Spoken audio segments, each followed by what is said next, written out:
everyone. Hey, we're going to start now. It's 6:01 or something like that, so thanks for coming out. Nice crowd on a rainy night. I'm Chuck Hinman from Rhode Island Public Radio. I host Morning Edition every weekday morning, and I am really honored to moderate this forum for the candidates for Senate District 33. Republican Scott Copley and Democrat Senator Raptakis. For House District 30, we have Democrat Justine Caldwell and Republican Representative Anthony Giarrusso. Senate District 35, Republican Dana G. and Democrat Bridget Valverde. And could you please hold your applause till the end of the program? Trying to move things along and keep things nice and civil. We're going to be back here on Monday, October 15th with candidates for East Greenwich Town Council and the School Committee. These forums are presented by East Greenwich News and East Greenwich Chamber of Commerce. We're grateful to the New England Institute of Technology for hosting this series, giving us this great space to use. The East Greenwich Chamber's Executive Director, Stephen Lombardi, can't be here tonight. He's got a prior commitment, the Chamber holding its annual fall golf tournament, benefiting East Greenwich Little League and the Rhode Island Enlisted Association of the National Guard.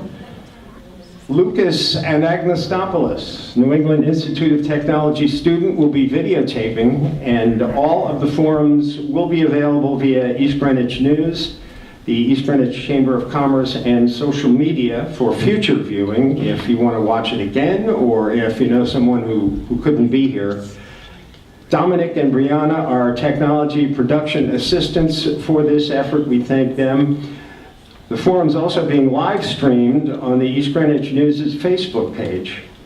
And that's thanks to volunteers helping with the live stream. Also with the timekeeping tonight, members of the East Greenwich High School Civic Action Club previously picked names so that the order of opening and closing statements has already been determined, and every question that we asked tonight was derived from submissions by East Greenwich residents. The format for the evening will be as follows. Each candidate will have up to 2 minutes to make an opening statement. Doesn't have to be the full 2 minutes, but please don't go over.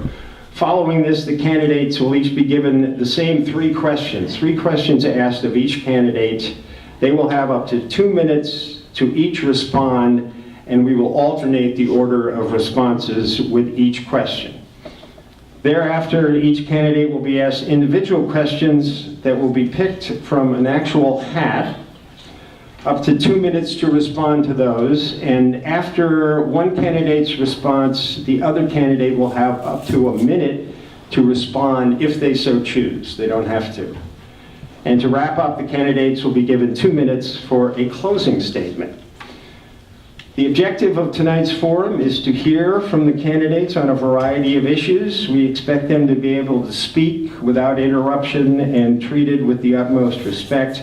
And please again hold your applause until the end of the forum.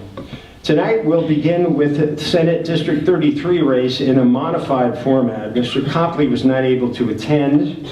Therefore, we invited both candidates to submit a video statement of up to 3 minutes. Mr. Copley did not submit a video. Senator Raptakis asked if he could present his statement in person, and yes. How about Mr. Raptakis, please come up to the podium. Thank you, everyone, for being here tonight and for giving me the opportunity to speak with you. And I also want to thank the East Greenwich Chamber of Commerce and the East Greenwich News for hosting this event.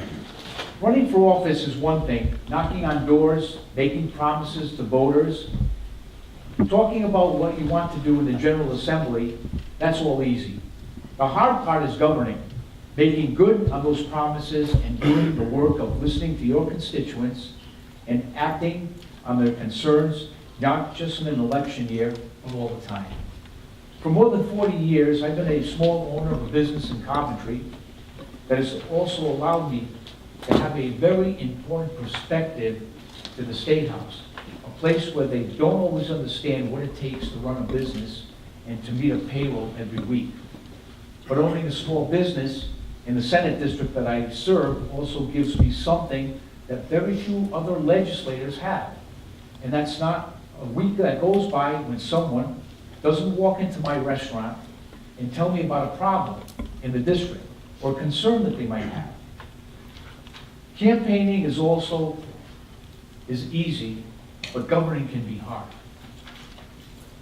I like to think my business gives me a secret advantage.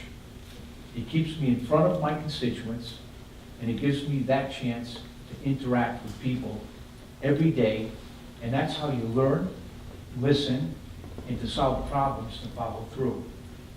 When people came to me to talk about the problems that we're having with Coventry's proposed sewer assessments, we uncovered significant questions about the process and called for the Rhode Island Auditor General to investigate to make sure that people were being treated fairly. When they came to express concerns about a gun range being proposed next to the Washington Oak Elementary School, I got involved and encouraged people to take part in a debate and to review the process and let their feelings be heard in its success stopping a gun range next to an elementary school. When they stopped by to express concerns about the conditions at the Harris Mill Lofts, I asked the Coventry Town Council to investigate conditions after it was revealed that the owner had similar complaints in other properties throughout the country. And when it comes to issues like the paw sox deal, the car tax, truck tolls, I don't have to do polling in the district to know how people feel on these topics. I'm getting a running commentary every day. That gives me information. I need to make informed decisions and to approach every issue in the General Assembly through the prism of how it impacts my constituents and where they stand on the issues.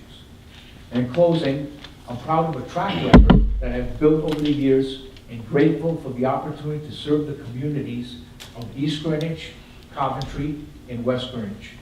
We need elected officials who are in the State House not to serve the interests of party bosses, but the people who put them there, the people who trusted them to be their voice in the General Assembly.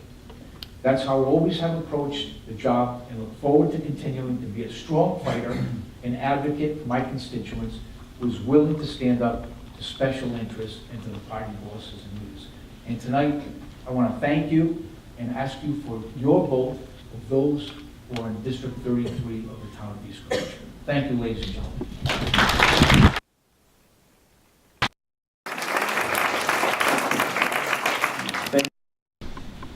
I forgot to mention to all candidates, the timekeepers are right in the front here, and they will be giving you a warning when you're got 30 seconds left and then when your time is up. So try and keep an eye on that so you don't go over. We now invite Justine Caldwell and Anthony Giarrusso to the podiums.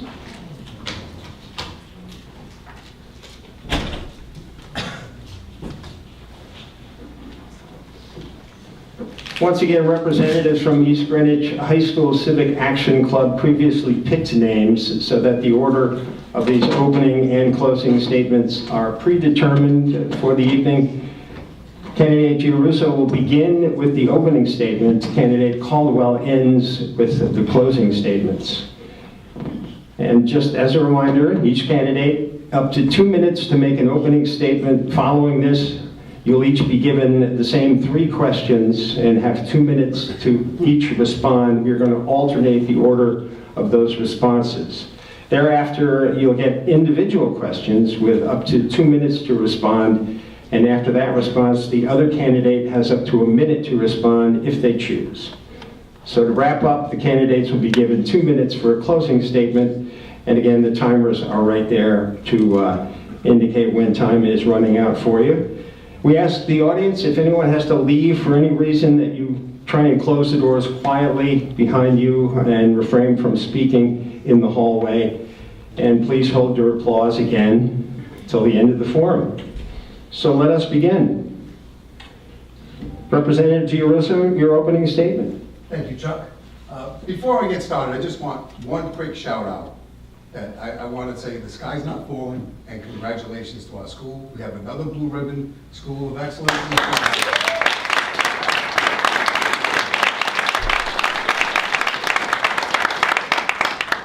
So with that out of the way, good evening. I'm Anthony Giarrusso, and I'd like to thank East Greenwich News and the Chamber of Commerce for hosting tonight's forum. It's important in an election that voters can meet and hear the candidates without the filter from editors or social media, and I'm very happy to participate. I've been honored to be your state representative for the past 6 years, and I've represented East and West Greenwich well.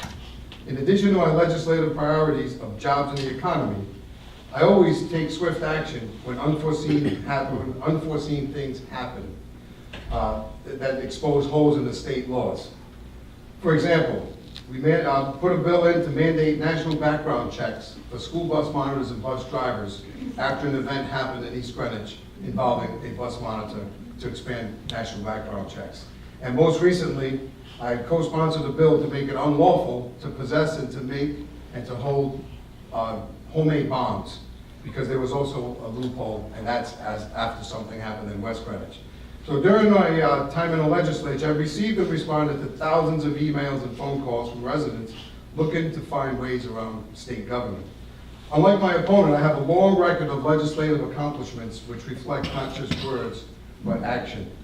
Recently, we were asked to complete a questionnaire about our positions and perspectives and priorities, and my 3 priorities are all our ill-prepared workforce, something we need to fix to compete with other states and beyond. My second priority is to continue to focus on high tax burden, which is a barrier for jobs coming into the state and a reason for people and businesses to leave the state. It's no wonder that we're the first in and last out of recessions. As the birthplace of the Industrial Revolution, we can't have that. That's going to change. My third priority is to deal with an intrusive government that we need to place more responsibility for decision-making for the people of the government and not the government. By comparison, my opponent's key issues, although they're very important, they do not address some of the biggest problems concerning our state, that we grow, prosper, and retire in Rhode Island. I'm happy to engage with my opponent on key issues facing Rhode Islanders and look forward to hearing her ideas, perspectives on workforce preparedness, dealing with high taxes, intrusive government. These are matters of which we should all know how she believes. Thank you.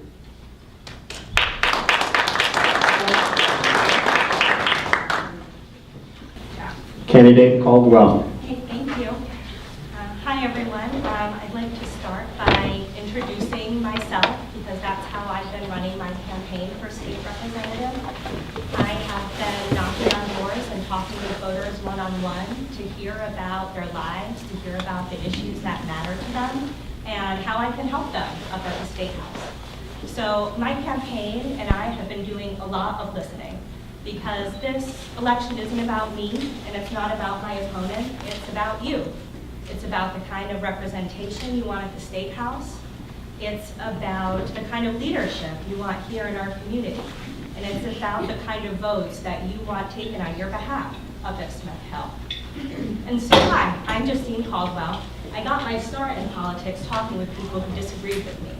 I worked on the same-sex marriage campaign in Maine, an issue I care deeply about and that my opponent voted against when it came here to Rhode Island. On that campaign, it was my job to talk with voters who had voted against same-sex marriage 3 years earlier and try to ask them to reconsider their position on that issue. So I had to be generous and kind and ask them their positions about gay people and marriage, and then, ask them, meet them where they were on that issue and ask them to reconsider their position. And that's the kind of leadership that we're missing in the Trump era, and in the Giarrusso era, and in the Sankey Corrigan era here in East Greenwich. We need leaders who are going to bring people together and build consensus, not angry partisans who are going to send letters to their supporters in our town and attacking the other side, for all of the problems that we have. That's not what leadership is, and that's not how, I'm going to bring together our town and solve the problems here in our state. Thank you. We begin now with 3 questions that you will each guess. And we'll start with Justine Caldwell for question number 1. If elected, what would your top 3 legislative priorities be? And try and be as specific as possible. Okay, sure. So I've talked to a lot of voters in East Greenwich, so I know a lot about what the people care about here. When I think about my top 3 priorities, one is definitely gun violence prevention. I hear that from almost everybody here in East Greenwich, regardless of their party affiliation. We need to pass a ban on assault weapons in the Safe Schools Act so that we can protect our kids and ourselves here in Rhode Island. That's going to be one of the first things I do when I get to the State House. I hear a lot from people about jobs and education.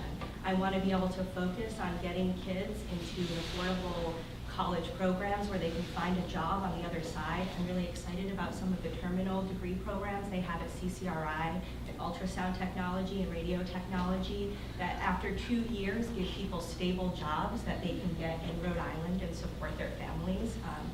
That's really important.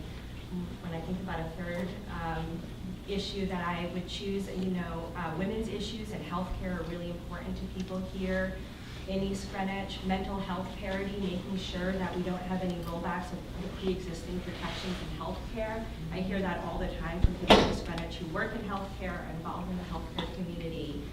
And so those are going to be 3 things. I hear about so many more things, and I talk more about them. So if I have not mentioned anything you want to hear about, please get in touch with me, and I'll be excited to talk about it. Thank you. Same question? Same question. Want me to repeat it? I'm actually, no, it's okay. Okay. I'm actually ahead of the curve because I already mentioned it in my opening remarks. It's an ill-prepared workforce, high tax burdens, and the government is too big. But how many minutes do we have to answer these questions? 2 minutes. All right, so I guess I could use those minutes to kind of defend some things. We mentioned a letter. I sent a letter out to registered Republicans as a member of the East Greenwich Republican Town Committee, and I did it proudly with my name on it. Unlike some people think that I sent another anonymous letter about a spouse that has an issue with the law in Ohio, if I'm going to do that, I will put my name on it. I think it's bogus. I would never do that, ever. The letter was about our town is under siege. There's so much negativity in our town. We all have to take a deep breath tonight and say, look, we breathe the same air. Our kids go to the same schools. We drink the same water. We worship in the same churches. There is so much filth that's on this social media, and I thank God that I only post. And then I see negative things. There's someone that's in attendance here that I took time out of my day. I went because to address their Cub Scouts because they needed it for their honors. And what happens? Now all of a sudden, I hate women.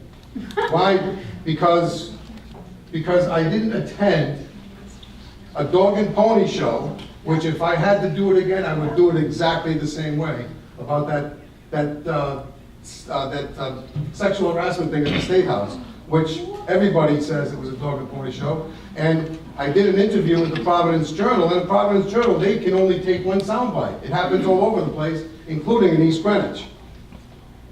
What they didn't say is I had gone through these things. I've been in business for 32 years and employ mostly women, have a stellar track record, not just for myself, but my employees as well. So don't take what you want out of a narrative and make it negative. And just like I'm a homophobe because I voted against same-sex marriage, some of my best friends are gay. It doesn't mean that I'm a homophobe because I think that a marriage should be one man and one woman. So if I had to do it again, I would do that again too. Please, don't do that, don't do that. Thank you. Second question. This is the alternating model, so clear me on this. I start with Representative Giarrusso. Okay. Here we go. Question number 2. You have 2 minutes. As a state representative, how do you see your role in local town and school issues? Only where it pertains to the state. If there is something, I'm a parent of someone that goes to school. I have children that graduated from the school system. I'm a taxpayer, I'm a homeowner. That's where my role is, unless there's legislative actions. I've done plenty of legislative acts, merging the assets when we used to be a fire district. That needed a legislative act. When we voted in the last election to take away the budget meetings, that was a legislative act because it's a town charter. The school bus issue, we had a problem with the bus monitor. that we found that there was a hole in there. We said that these people, they're vendors. So now, as a result, it only had to be, if you were a employee at the school, you had to go through federal and state background checks. But if you were a third-party vendor, like somebody that works in the kitchen, or someone that works in the school that does not happen to be an employee of the school department, or a bus driver, a bus monitor, only had to go through a statewide background check, and you could miss so much. Someone could have an offense in Seekonk, and you wouldn't pick it up in the state background check. So that's one of the things that I mentioned in my opening remarks, that when there's holes in state law that's unforeseen, that's where we get involved. Thank you. Justine Caldwell, same question. Do you want me to repeat it, or? No, it's okay. Okay. Thank you, though.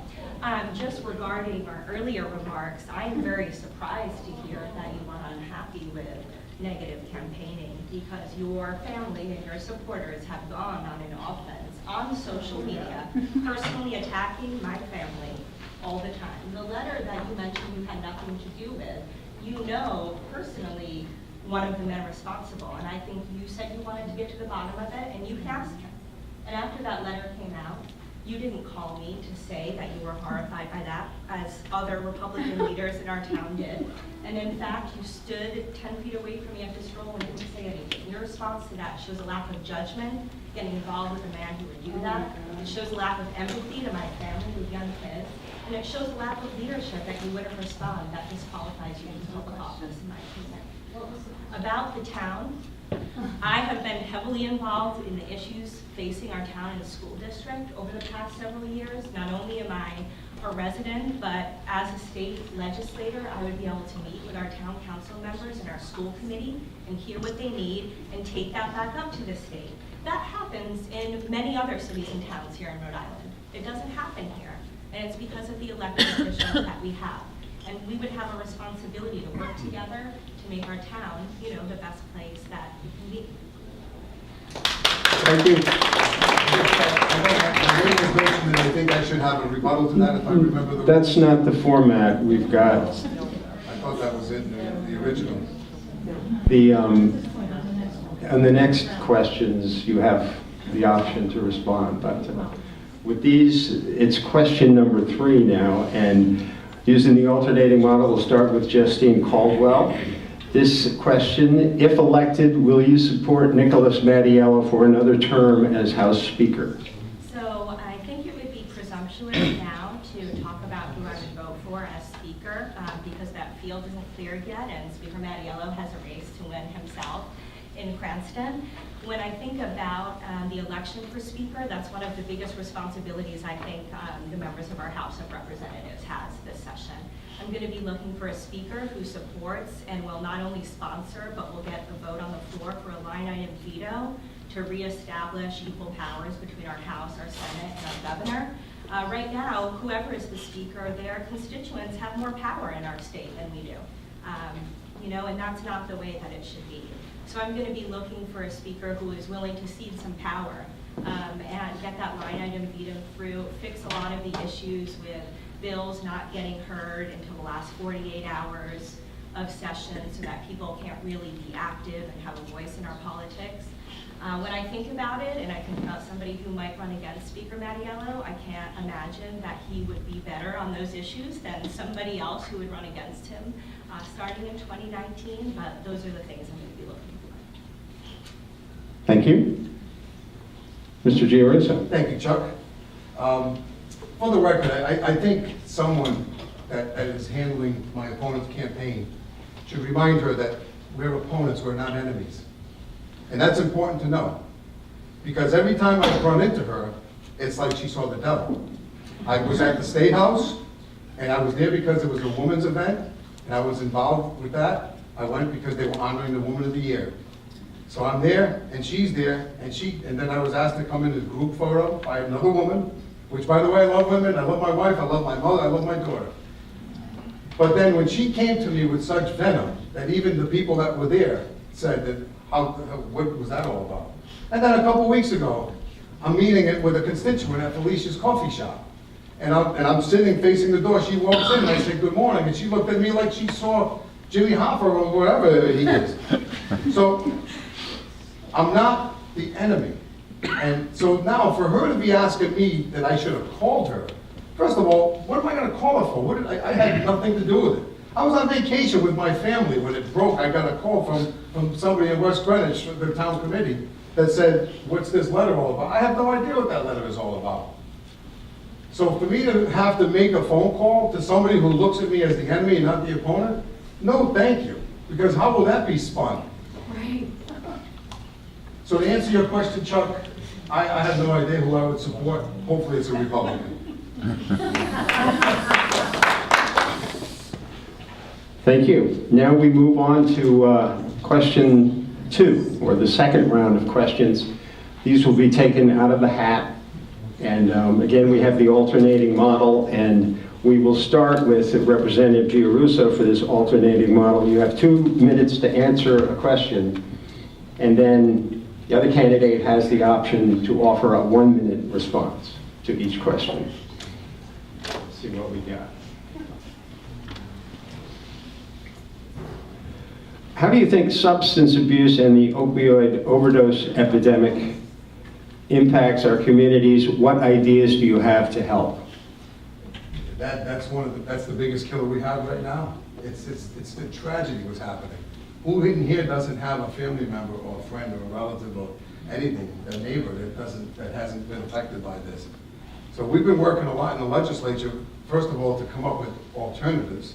You know, whether it's through different types of physical therapy, chiropractors, the doctors, the way that they prescribe these things. So we're definitely doing a lot of legislative things to try to curb it. And at the same time, hoping that people don't get addicted to this, because and then it's all I mean, first of all, that's the demand side, but something needs to be done on the supply side, and that's a federal act, and I think we just need to do better. We're tightening up the borders and do customs and things that come into the country, because there's a lot of bad things out there, and it's affecting all of us. Thank you. Justine Caldwell? Sure, so I'm really proud to be endorsed by the Substance Abuse and Overdose Prevention PAC here in Rhode Island.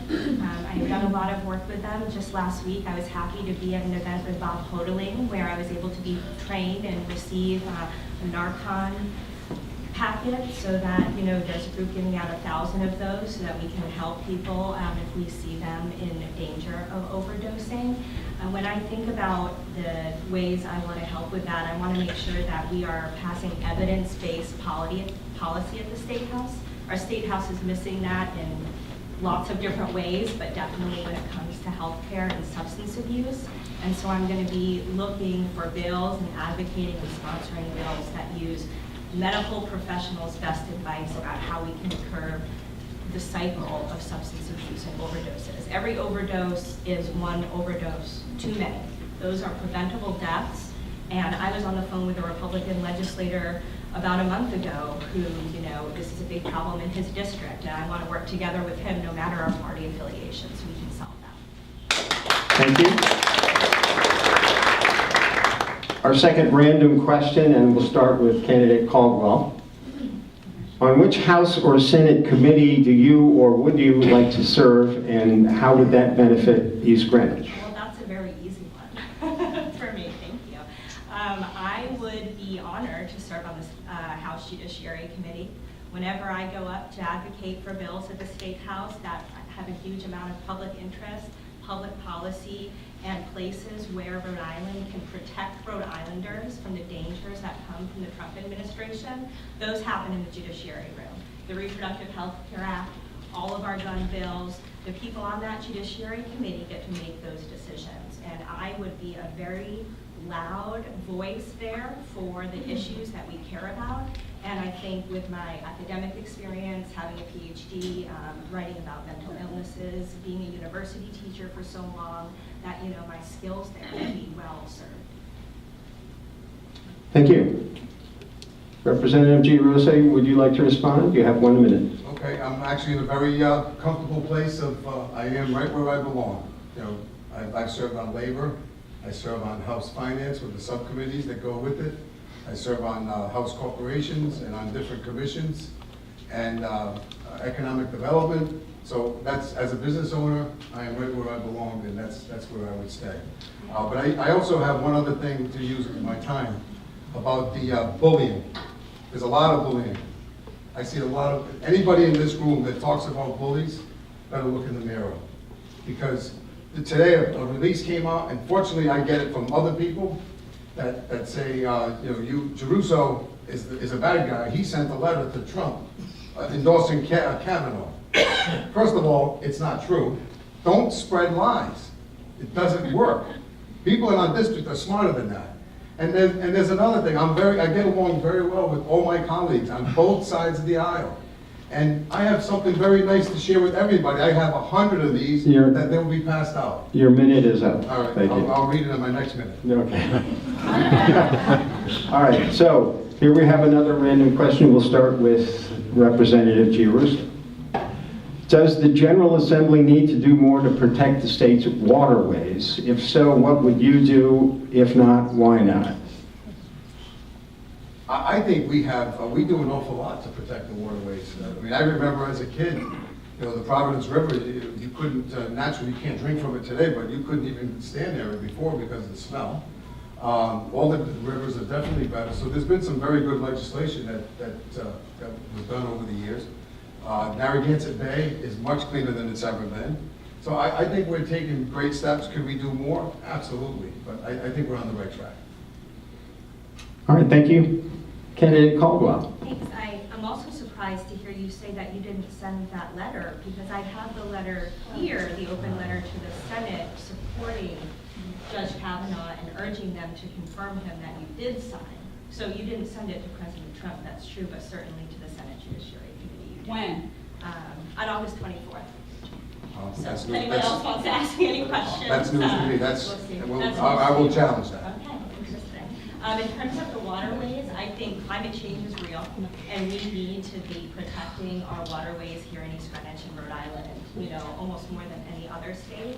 When I think about environmental protections and legislation that we would use to pass that, I'd be looking to our constituents here to hear what they wanted and speaking to experts at the State House, so we can get some evidence-based, science-backed issues to, combat climate change.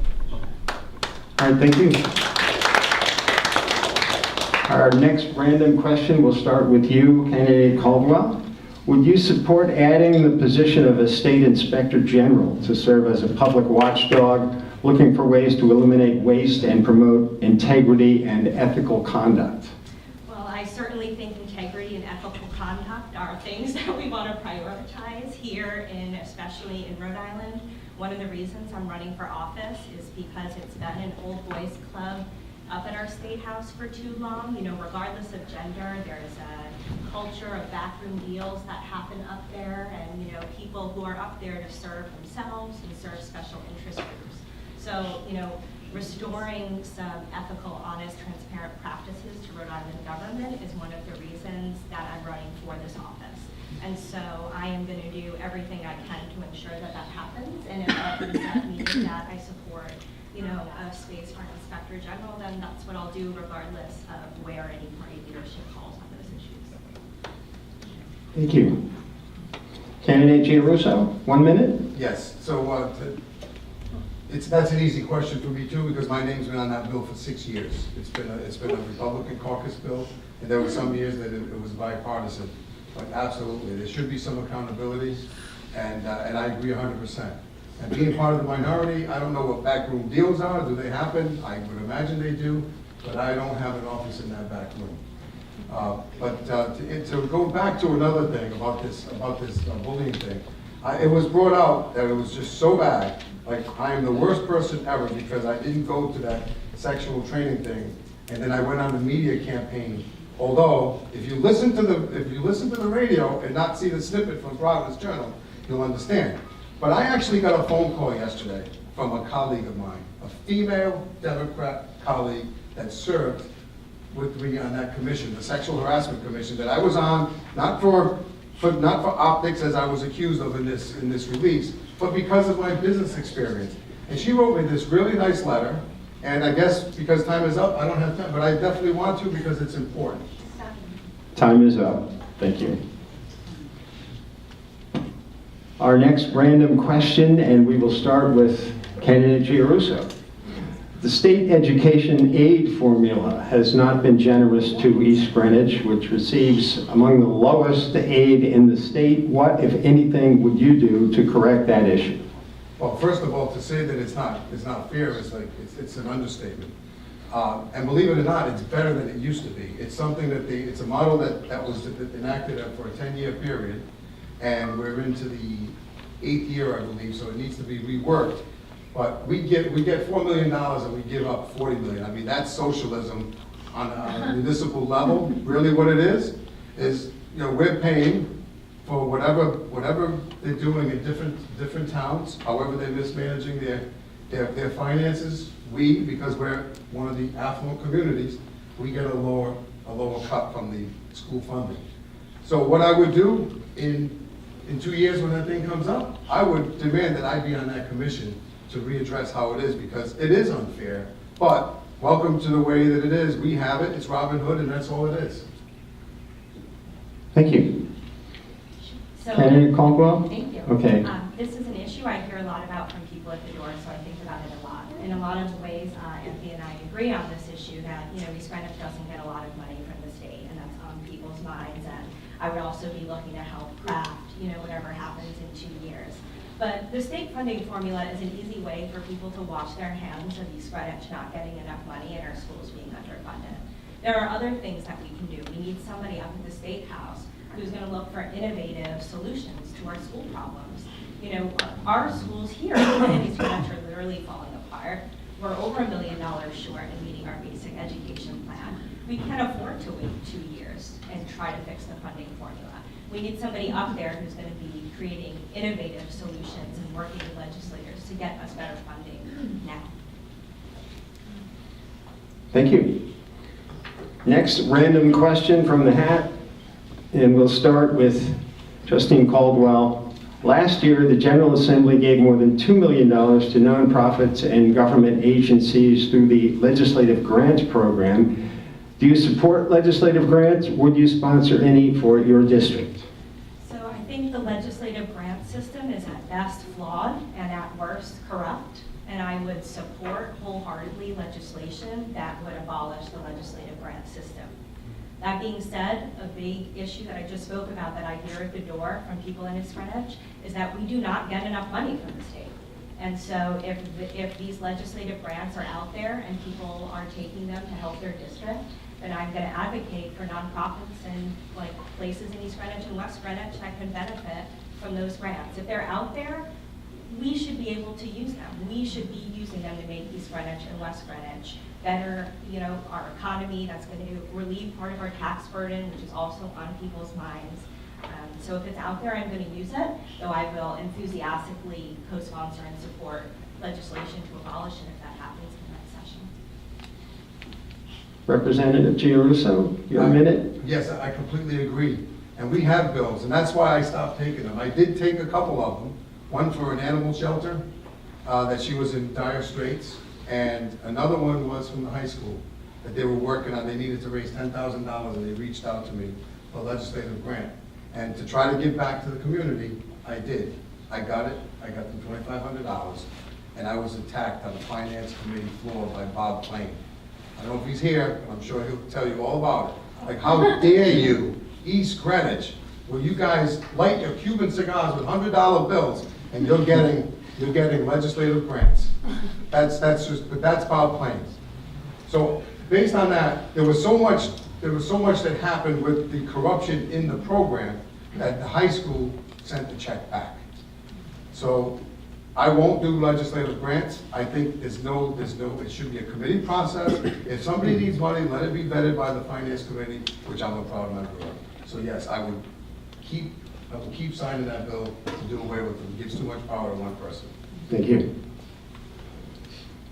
Next question, and we'll start with you. They don't start with me. There's a You guys new, lighten up in here, huh? Jeez, I feel like it's an interrogation.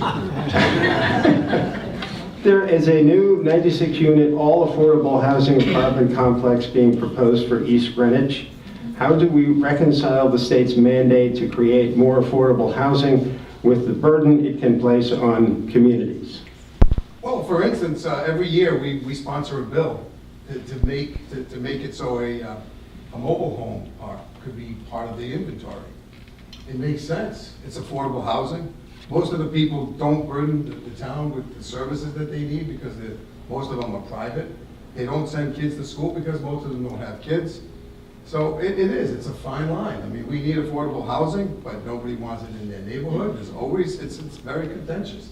And there's no silver bullet, but I think a good place to start is to pass our bills that we put in there, perennially to make mobile home parks be part of that inventory. And it would certainly help East Greenwich because we have them. It would help West Greenwich, it would help Coventry. It would be a good idea, and then that way we can get 2 bites at that apple.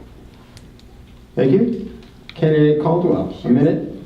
Thank you. East Greenwich right now falls far short of the 10% of our housing that should be used for affordable housing here. And we need to be able to work with the state if that housing is going to put burdens on our school systems, on our sewage systems. Like, we need a way that we can manage that because nobody wants overburdened school systems. No one wants, not to be able to use their sewage system. And so, but if we don't do what the state asks, right, they can make us do things. So we need to work with them about, how they can help us achieve that goal. And I think that relationship is really important because we do need affordable housing. We agree on that. And that doesn't always mean low-income housing, right? Some of the affordable housing in East Greenwich costs almost $300,000. So those are people who are coming, they're bringing their kids to our schools, they're spending money on Main Street. And, we want to be an open, welcoming community, but we do need to be able to balance with the state how we're going to be able to integrate a bigger population into our schools and town services. Thank you. Representative Giarrusso? I already answered that one. That's right. Oh, right, okay. Sorry. It's been a long day. If you give me a couple minutes, I have a few things to say. All right, so we will start with candidate Caldwell for this next question. There has been a lot of work nationally and in Rhode Island in recent years on criminal justice reform. How does crime impact our local communities and how can reforms help?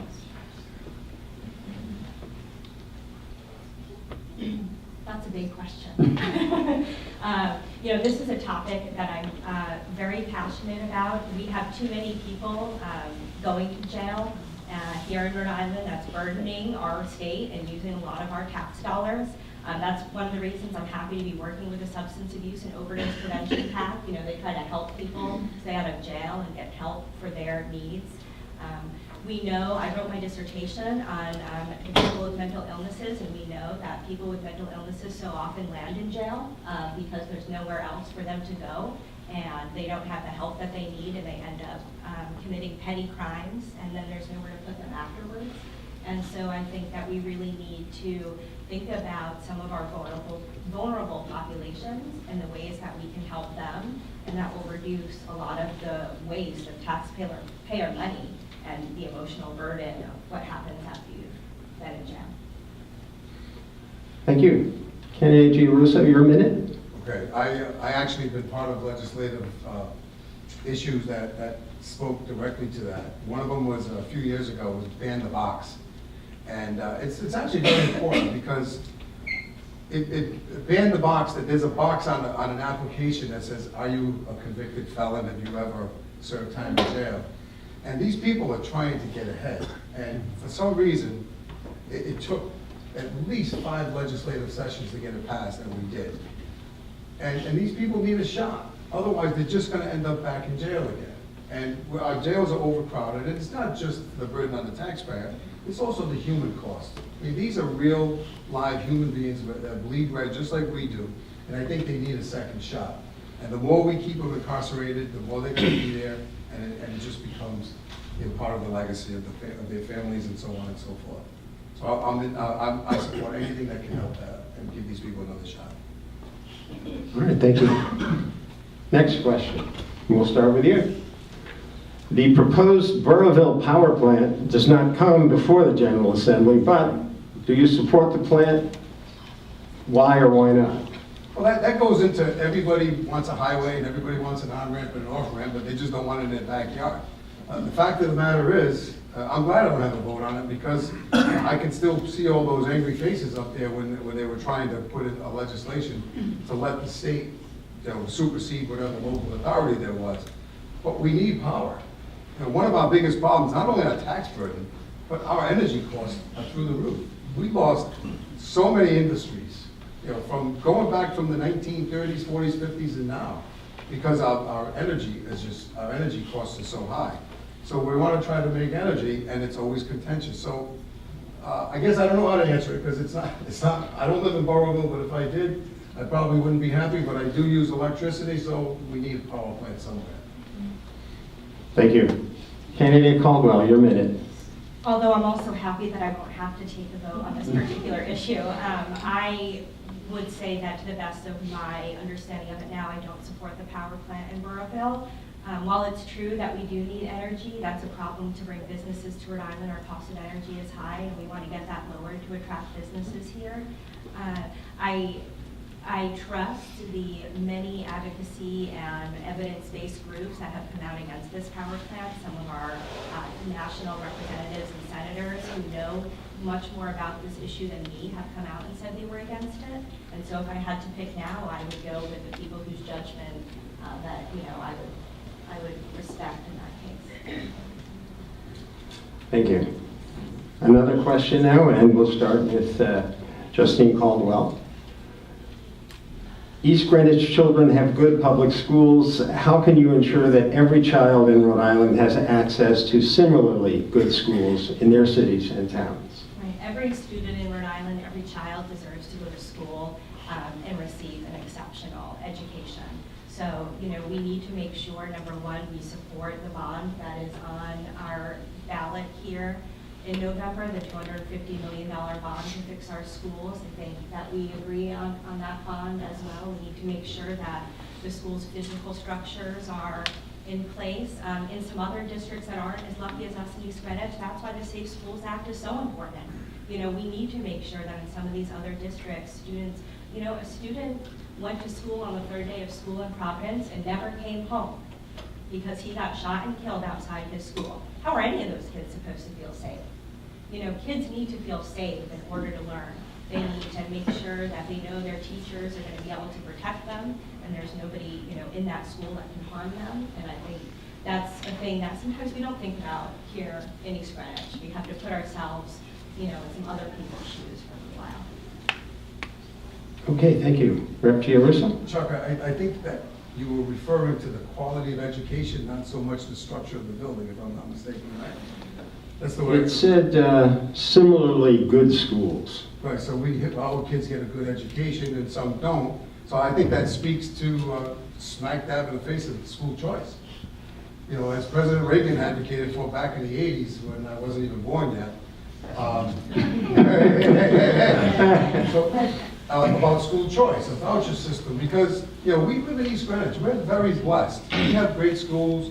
We have a blue ribbon school. But what if you lived in Central Falls, or Pawtucket, or Providence? My alma mater, Mount Pleasant High School, is one of the worst schools in the state. Thankfully, it was better back in 1980 when I graduated from there. But I believe in school choice, whether it's a charter school, whether it's a voucher to let them go to a private school. Every kid needs a quality education. And in some schools, they can't learn because there are so many distractions from kids that are just there because they have to be. Thank you. Next question. And we start with you, Candidate Giarrusso, I believe. I'm getting confused here. What is your position on the need for further gun control legislation, and what measures, if any, would you support? I would support anything. First of all, on day one, when one of us is sworn in on day one, we take an oath to the Constitution. So everything has to pass that muster. Yep. And so far, there've been a lot of gun bills, and I'm sorry to say, they say common sense gun bills. That's like saying common sense anything. What is common sense? Take all the guns away. That kid that lost his life in Providence, I'm so sorry about his family. But I would bet anything that the person that shot him was not a concealed carry, or he wasn't somebody that was a registered gun owner, and it was probably not even his gun. So it's such a contentious thing, and I understand that. Believe me, I have kids, I have nieces, nephews. I don't want anybody in harm's way. So what I think we should do is what we're doing in East Greenwich, do a statewide mandate. I put a bill in to make it easier for every city and town to have more resource officers if they can't afford them. Let them come out of retired military, retired police, because that person is the biggest deterrent. He has a gun or she has a gun. Who's gonna go into a school if they know that they're not the only one with a gun in there? So that it's such a complex thing, and I understand how much there's so much passion on both sides, because I'm passionate about it. I'm not an NRA member, I don't own a gun, but I am a constitutional person, and I took an oath, and everything has to pass that muster. Thank you. Candidate Caldwell. Sure. So gun violence prevention is a public health crisis in America. You know, our kids go to school, they go to the mall, they go to the movies, and they worry whether or not there's going to be a mass shooting there. We need to solve that problem. You know, other countries have stronger common sense gun laws, and they have way fewer mass shootings than we do. More guns means more gun violence. It's as simple as that. And now my opponent may not be a member of the NRA, but you know, you voted against the red flag bill to take guns away from people who even the state police had deemed an imminent danger. The NRA supported that bill. So you're not a member of the NRA, you're actually to the right of the NRA on these gun issues. And we need somebody out of the State House who's gonna work harder to protect our kids. Thank you. Please, hold the applause, please. Are we at the round where we have a rebuttal? That was my rebuttal. That was her rebuttal to Right, no, So- there was a mention, there was something about me in a negative way. That's, Presidential. we're moving on to our final question in this round, and we will start with Justine Caldwell for this question. Do you believe there is a gender pay equity issue, i.e. that men make more than women for comparable work? If so, how would you address it? If not, please expand. Well, of course I believe it because it exists. And the great thing about the truth is that it's true whether or not you believe it. And so there is a wage gap. And that's something that holds women back. It's something that hurts our economy because less women can go back to work because they have to pay more for childcare and they can't afford to do that. The more money women make, and by more money I mean just the same that men make, the more money we're going to have to spend here in Rhode Island. The more knowledge businesses are going to be attracted to Rhode Island because they want to go to places that treat women as equal, members of the workforce. The Senate this year passed an exceptional Fair Pay Act, sponsored by Gail Golden. When it went through the House Finance Committee, it was gutted, and it actually rolled back fair pay protections to pre-1950 protections for Rhode Island women. So it failed, luckily, for us in the House. So I'm going to be looking to work with the Senate, on their fair pay bill, and hopefully get that passed in the House this year. Thank you. I agree wholeheartedly that nobody should be paid more, because of what gender they are. As a matter of fact, this question preaches to the choir because in my business, our most highest paid employees happen to be women.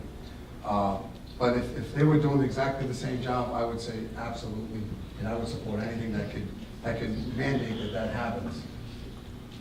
Thank you. All right, that's it for this round of questions, and we will now begin closing statements.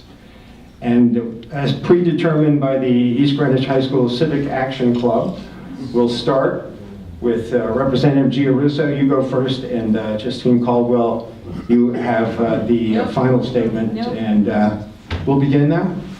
2 minutes. Okay. I don't have anything prepared, but I don't need anything prepared for this. I just want to give you a little history lesson. Why I ran in 2012 is because it seemed like everybody said to me their kid, their son, their daughter went to another state, they couldn't find a job. And I heard so many people saying that my parents are living in another state because it's too expensive here. They're taxing all their pensions and their Social Security. So that's why I ran in the first place. And so what did I learn? What I learned from day one is that we all have our constituencies. I work extremely well with both sides, and if you don't believe me, you can reach out to any one of those, whether they're Democrat, Republican, ultra-Republican, ultra-Democrat, it doesn't matter. I get along with everybody and I respect their opinions. But what we have left to do is to continue. We've made some baby steps in helping that. You know, we lowered corporate taxes a number of times. And that's important because industry, the best social program is a job. If you don't have a job, what do you have? It's just a big burden on the state. So we made some progress. And right now, fortunately, we're in an uptick on an economic thing, but because a rising tide lifts all boats, it's on a federal level. We've been first in and last out of recessions before, and God forbid if it happens again. I mean, history generally does repeat itself. I hope it doesn't. But there will be a recession. I don't want Rhode Island to be the first one in. I don't want Rhode Island to be the last one out. But I do want Rhode Island to continue to help kids get their jobs so they can stay here, they can grow here, they can thrive here, and and parents can stay here without having to go to tax-friendly states. And we're working on that. We have estate taxes that we're dealing with, taxing their pensions, taxing all that stuff, and we need to do better because it's awful that somebody they have to take a plane to go to their kid's bar mitzvah or their grandchild's bar mitzvah or first communion or baseball games. Thank you. Thank you. Justine Caldwell, your turn. Thank you. So I think it's clear to all of us here tonight that we have a clear choice to make in this election in November. You have a choice to send a fresh voice up to the State House or to decide that you're happy with what you got. You have the choice to elect someone who's going to prioritize better funding and support for our schools, or someone whose biggest idea about how to fix our schools is how to get more armed personnel inside them. You have a choice to elect someone who's going to work with your town government and your school committee to bring their needs back up to the state, and somebody who hasn't been to a town council and school committee meeting in years and says that that's not his job. You have a choice to elect someone who's going to go in there and stand up to the gun lobby and fight for our kids' safety, or somebody who votes with the gun lobby every single time. You're going to have a choice to elect somebody who knows that climate change is real. And in Rhode Island and East Greenwich, we need to take real action in order to stem that crisis. Or someone who's been at the State House and vote after vote after vote has voted against proposals that will address climate change in Rhode Island. You have the choice to elect someone who's going to fight for women, for fair pay, for affordable child care, and for safe and legal access to abortion. Or you can elect somebody who tries to hide his right to life endorsement, and against all evidence from Democrats, or Republicans, or anyone, still says that Roe versus Wade is not under threat here. So finally, we have a choice, and I'm going to work for the next 35 days the way I've been working for the last 2 years so that everybody can make an informed choice on Election Day, and I am really happy and excited to have the opportunity to earn your vote.